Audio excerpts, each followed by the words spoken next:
I stepped away for maybe 2 months, and then I jumped right back into baseball a little bit. But being able to spend time with the kids and kind of pursue the hobbies that I've always wanted to do but haven't been able to has been really rewarding. And just being with my kids and being present instead of worrying about baseball is such a refreshing change. Austin Hayes talked about when he came up in 2017, which of course was part of your era in Baltimore, how special it was, and that he was actually awestruck looking at all these all-stars. What was your time like? Yeah, really the years that I had in Baltimore were some of the best of my life. You know, not just on the field, but off the field. It was, you know, we were just having kids and before kids, and that's when you really form your closest friendships with your teammates. So all those guys I was there with they're still my friends. We get together in the off season sometimes, and this was really, really special time. And to see guys like Austin, who when I was there was just, you know, kind of cutting his teeth and trying to figure out where he fit in. To see this team kind of return to prominence and playing good baseball is really, really special to watch, and I'm enjoying it. This is a really unique situation for you. Your last outing was with the Braves. You know this park well. You know both of these teams well. What is this like to come back and see two homes match up? Yeah, I definitely had this weekend circled on the calendar. I went to my first game as a non-work thing last week, and felt like it was a little boring, to be honest with you. And I didn't realize how few people actually watched the game. But I'm excited to see, you know, to be here with both these teams. People asked me if I was going to go, you know, like into the Hall of Fame, what jersey I would pick, and it'd be tough. It'd be tough. You know, I had great years in Baltimore, but Atlanta's home to me now. Two really special teams to me. We've spent a lot of time dissecting whether, in fact, you were a goofball or a guy that likes to have fun. You've ended up in quite some situations. What were some of your more fond hijinks memories of being in the Orioles dugout? That we can talk about. There's only a few. I know.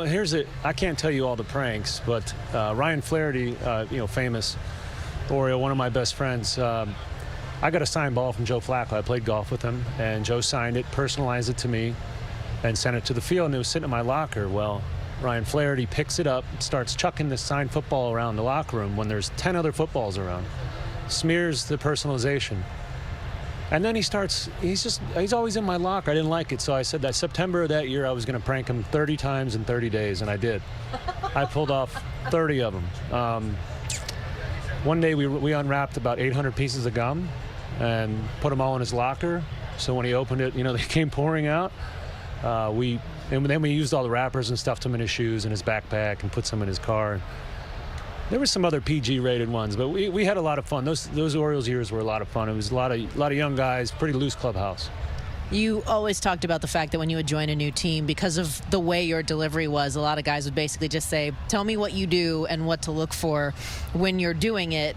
What is that like to have such a unique aspect when we're seeing some more unique players finally come out in the game? Yeah, I'm proud that I did it a little bit differently and that I was able to do it for as long as I did.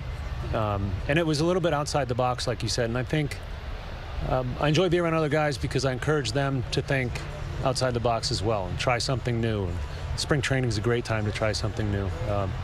So yeah, I enjoyed doing it my way, and I do think more sidearm, low arm slot guys will start showing up because our pitchers are getting more and more alike now.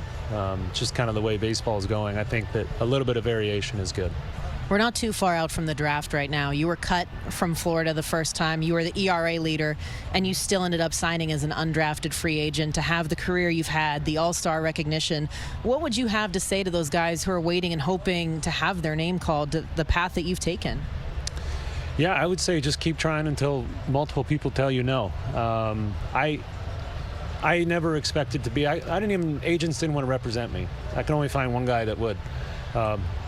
Because they didn't think I was good enough. And I had a scout who saw me and loved me and really made me believe that I had a chance. And I never believed that until I got really close to the major leagues, that I might actually belong. So just keep going, and whenever you get that opportunity, you know, be ready to take advantage of it. And you never know where you might end up. All right, lastly, what is the Orioles' key to cracking Max Fried? Maybe a long rain delay. Max is one of the best, and I could talk about Max all day, but what makes Max really hard to hit is everything looks exactly the same out of his hand. and he throws 5 different pitches, 13% or more. So there's no way to really replicate that, and they're all quality pitches. I think it's going to be a good series for the Orioles to kind of see where they stand. They're facing the Braves' 3 best guys right now. So it'll be fun to see this young upstart team face off with this more established, powerhouse from the other league. Well, on behalf of the Orioles, welcome back. Thank you. Great to be here.